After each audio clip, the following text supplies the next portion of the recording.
묵상 책을 통해서 여러분들이 계속 말씀 묵상하기 때문에 이 말씀은 아마 말씀 묵상하신 분들은 이 말씀의 의미의 흐름을 조금 이해할 거라고 생각이 되는데요. 배경적인 설명을 좀 드린다고 한다면 요엘서를 기록한 사람은 요엘이지만 그때 당시에 요엘이 활동했었던 그 배경적인 일들에 대해서는 요엘이 어떤 사람인가에 대해서 잘 알려지지 않기 때문에 그 시대적인 배경은 어떤 배경 속에 있는지는 잘 모릅니다.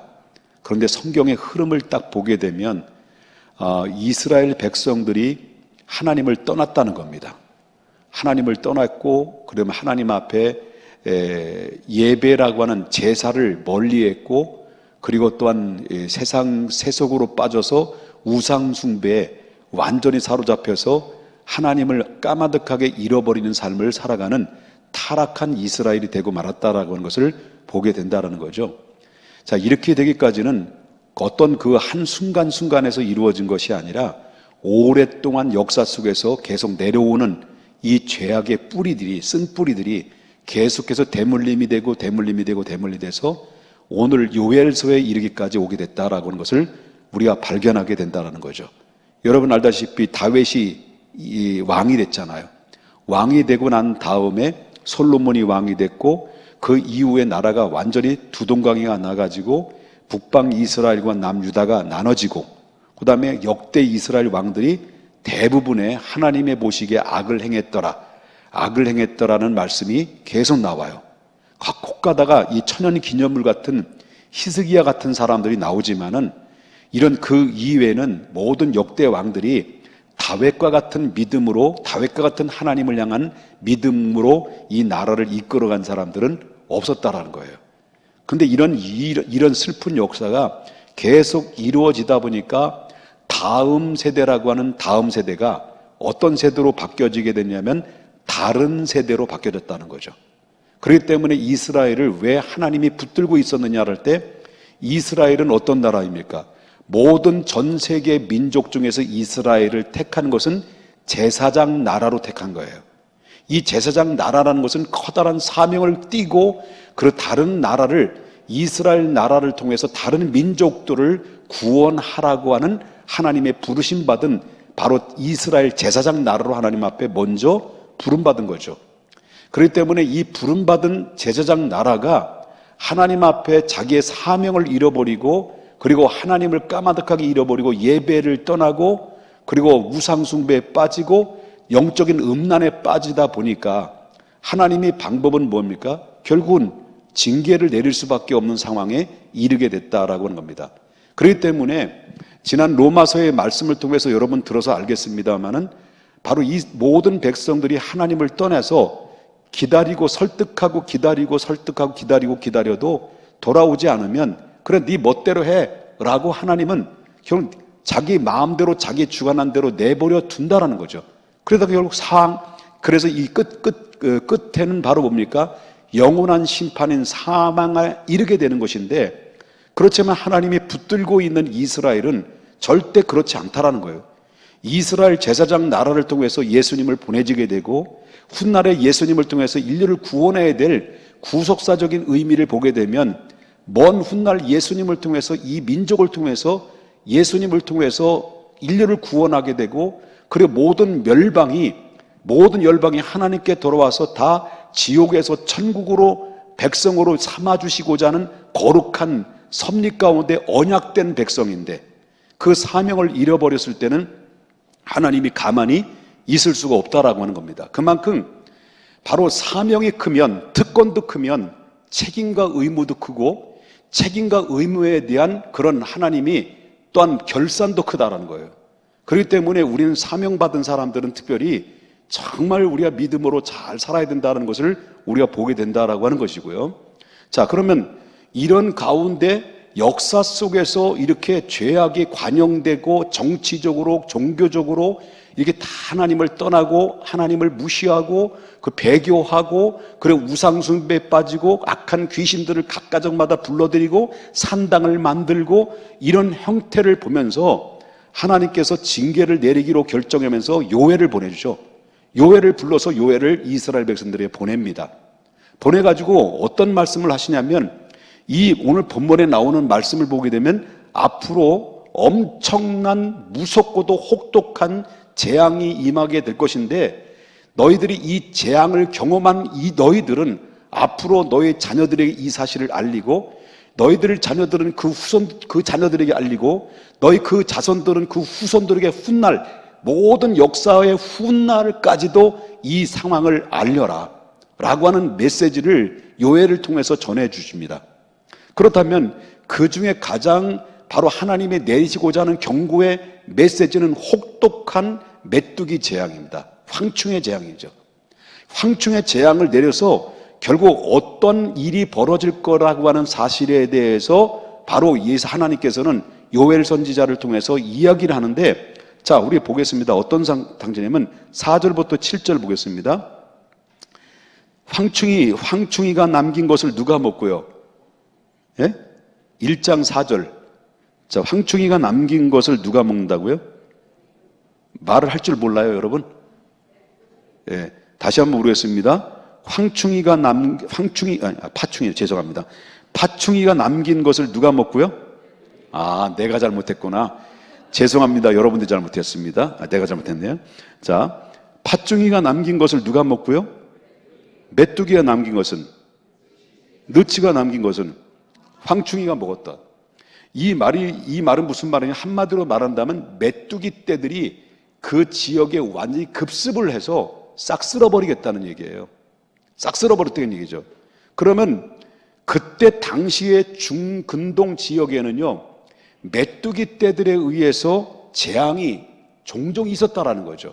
예를 든다고 한다면 이스라엘 백성, 애굽에서 모세가 이스라엘 백성들을 이끌어왔을 때 바로에게 내렸던 재앙이 몇 가지 재앙이 있어요? 10가지의 재앙이 있었어요. 그 10가지의 재앙 중에서 무슨 재앙이 있었냐면 메뚜기 재앙이 있었습니다. 이 메뚜기가 얼마나 무서운지요, 그 식욕이 너무너무, 이건 뭐 한두 마리가 온 것이 아니라 정말 눈에 보면 완전히 정말 말로 표현할 수 없을 만큼 엄청난 양의 메뚜기 떼들이죠.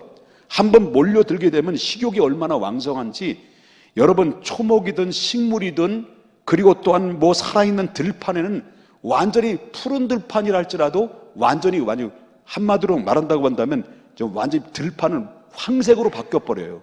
땅만 나올 수밖에.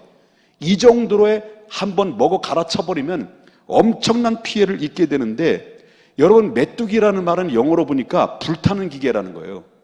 한번 그 메뚜기 떼들이 지나가면 불이 탄 것처럼 정말 황폐해질 대로 황폐해져 버리는 흔적을 남긴다라는 것을 보게 된다라는 거죠. 우리가 메뚜기 때는 우리 어렸을 때 메뚜기도 많이 잡아먹었잖아요. 그죠? 저도 메뚜기를 많이 잡아먹었거든요. 뭐 닥치는데 잡아먹었어요. 개구리도 잡아먹고 뱀은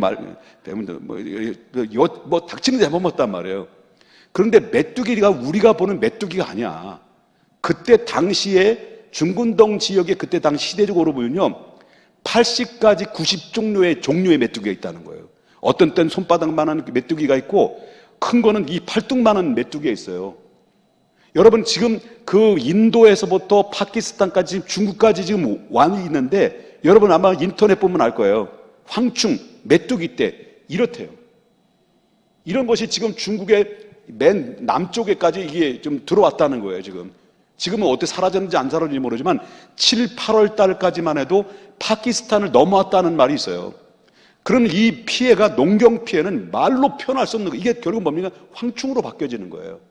그러면 이것이 농산물을 완전히 쑥대밭으로 만드는데, 근데 이 황충은 소위 말하는 메뚜기 떼는요, 살아있을 때도 막대한 피해를 주지만은 또 특이한 게 메뚜기 떼의 시체예요. 메뚜기 떼이 오면 많이 처먹고 또 채가지고 죽어져 나빠진 시체들이 얼마나 많이 있어요. 이런 메뚜기 떼들이 썩은 냄새가 나고, 이 어마무시한 메뚜기 떼의 썩은 냄새에 의해서 전염병을 유발시킨다는 거예요, 이게. 그 전염병을 유발시키고 농산물은 농산물대로 망치지요. 그래서 뭡니까? 사람은 전염병을 일으켜서 결국 사람들은 전염병에 의해서 죽어지고 고통을 당하는 이런 일들이 그때 당시에 있었다라고 하는 거예요. 그때 당시에. 자, 그렇다면 그렇다면 그 결과는 어떤 결과가 임해야 되느냐? 그 결과에 모든 그때 당시의 사람들은 그 메뚜기 한번 싹 쓸어가고 재앙을 만나고 난 다음에 완전 초토화가 되면 그 백성들의 심리적인 상태하고 환경은 어떻게 완전히 뒤바뀌어 버린다는 거죠. 먹을 게 없는 거예요. 그래서 여러분 알다시피 그 안에 여태까지 누렸던 하나님을 떠나고 자기 멋대로 살아와서 나름대로 쾌락을 누렸고 나름대로 즐겁게 살았던 모든 기쁨과 나름대로 얻었던 평안들이 한순간에 사라져버린 거죠. 한순간에 사라져버려요. 그래서 어느 정도까지냐? 8절에 보면 남녀가 결혼을 했는데 기쁘지를 않은 거예요. 결혼은 했지만 기쁨이 사라진 거예요. 왜? 지금 엉망진창에 되어 있는 환경 속에서 바로 결혼을 했지만 남녀가 지금 신혼 즐겨야 되는데 까마득한 거예요. 미래 살 일이 막막한 거예요. 그뿐만 아니라 바로 뭐냐면 하나님의 제사가 끊겨진 거예요. 제사를 드려도 그들에게는 기쁨이 없어. 감격이 없는 거예요. 그뿐만 아닙니다. 10절부터 12절에 보면 먹을 것이 없는 거예요. 먹을 것이 다 사라져버린 거예요. 그러니까 결국 12절에 보니까 뭐라고 나오냐면 12절에 뭐라고 나옵니까? 포도나무가 시들었고 무화과나무가 말랐으며 석류나무가 대추나무와 다가나무와 밭의 모든 나무가 다 시들었으며 이러므로 뭐가 없어졌다는 거예요. 사람들의 즐거움이 말랐도다. 즐거움이 말랐다는 거예요. 아무리 기쁨을 찾아보려고 애를 써도 기쁨을 얻을 수가 없을 만큼 절망 상태 속에 놓여 있었다라고 하는 거죠. 이것이 바로 하나님의 선지자로서, 하나님의 제사장 나로서, 하나님의 사명을 맡은 사람들로서 하나님을 잃어버리고 하나님을 망각하고 자기 멋대로 살아간 사람들의 결과가 바로 그거다라는 거죠. 여러분, 가장 인간에게 괴롭히는 것이 뭐냐면 환경의 어려움이 아닙니다.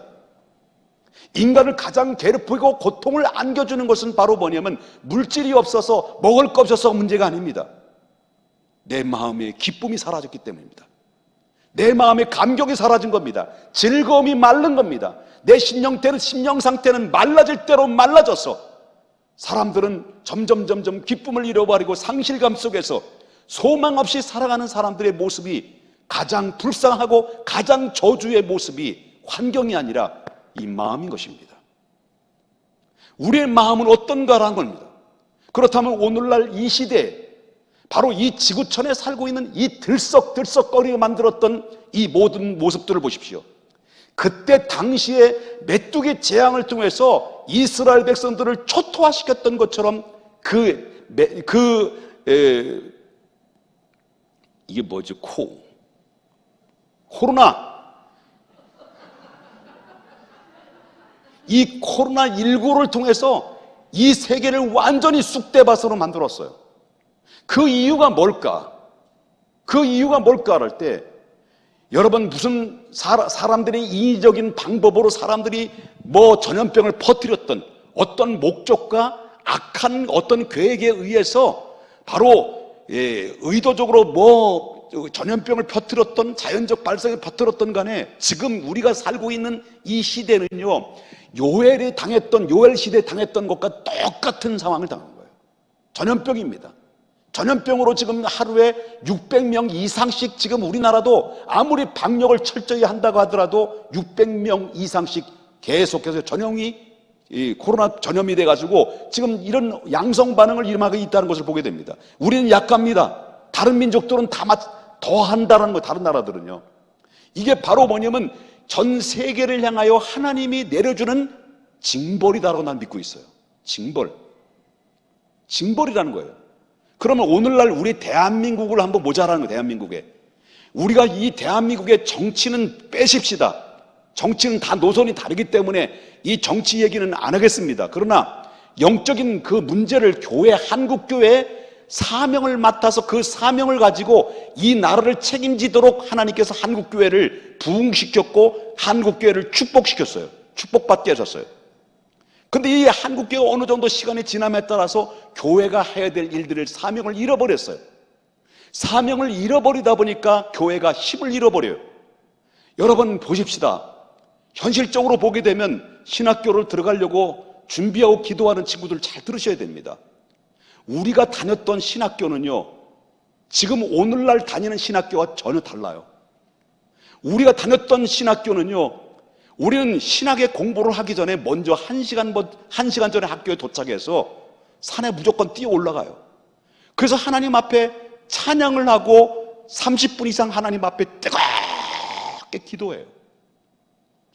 선지학교가 그때 당시에 70년대, 80년대 신학교들은 그렇게 모든 부름받은 하나님의 사명자들이 선지학교에 들어가서 산에 올라가서 기도 소리가 계속 끊임없이 일어났어요.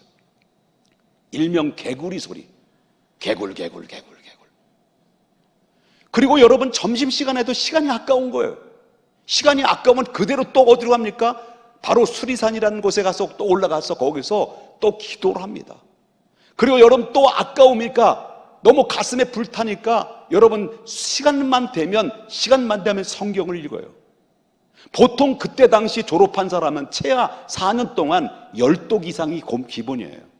근데 오늘날 보면 신학교에서는 기도 소리가 사라졌어요. 그리고 화장실에는 이미 신학교에는 재터리가 하나씩 생겼어요. 재터리가 생겼다는 의미는 바로 뭡니까? 신학생들도 담배를 피고 있다는 것과 술을 마시고 있다는 거예요. 여러분, 그리고 또 신학교에서는 신학의 교소들을 봅시다. 신학교 교소들 죄송한 얘기지만은 저도 경험자니까 그런 말씀입니다. 신학교 교수님들은 공부만 했어요. 목회를 해본 적이 없어요. 목회의 어려움이, 목회의 현실이 무엇인지를 전혀 경험이 없어요. 부교육자 조금 하고 외국에 건너가서 공부를 하고 신학을 공부를 해서 학적인 그런 바로 그 안에서 정립을 하고 그래서 박사학위를 받고 내려온 거예요. 그럼 줄을 잘 타면 신학교 교수가 되는 거예요. 그러니 목회를 안 해본 사람이 목회에 대해서 부정적인 얘기가 나오고 학생들을 가르친다는 것이 한국교회 목사가 다 썩었다, 아니면 또 진보 노선이 또 바뀌고 보수론을 가지고 갈라져 있기 때문에 학생들에게 처음에는 뜨거움 가지고 사명 가지고 신학교 들어왔는데 교수들은 목회적 사명을 안 감당해봤기 때문에 경험이 없기 때문에 목회자에 대해서 비판적인 의식으로 계속 심어주다 보니까 거기 젊은이들은 자기 의의가 도취되어서 한국교회 목사들 하다못해 설교 시간에도 게임을 하고 설교 시간에 문자를 주고받는, 그리고 여러분 교회를 사역을 하는데 교회를 직장으로 여기지 사역지라는 말이 그 입에서 떠났어요. 수많은 젊은이 전도사들이, 교육자들이 교회를 이동할 때 교회 이동하는 그 장소를 이동할 때마다 자기 직장이라는 거예요. 바로 주의 종으로 부름받았어. 그 직장입니까? 사역지지? 이렇게 많이 바뀌어졌다는 거예요, 한국교회가. 그리고 교회로서의 빛의 역할을 감당해야 되고 소금의 역할을 감당해야 되는데 그 빛과 소금의 역할을 감당을 잃어버렸어요. 지금 가슴 아픈 현실이에요, 지금요. 그래서 여러분 평택중앙교회 다니는 우리 젊은 친구들이 신학교를 가려면 목숨 내놓고 가지 않고는 신학교 가지 말라는 거예요. 목숨을 내놔도 안 되는 시대예요. 왜? 이 시대는 너무 하나님을 떠났고 너무 타락했고 도덕적으로 윤리적으로 파괴된 시대이기 때문에 철저하게 눈물 뿌리고 철저하게 낮아지고 철저하게 자신을 쳐서 복종하여 그리스도의 성품을 닮아가려고 몸부림을 치고 몸부림을 쳐도 안 되는 이 시대가, 어려운 시대가 목회의 길이에요. 나 지금 흥분했어요.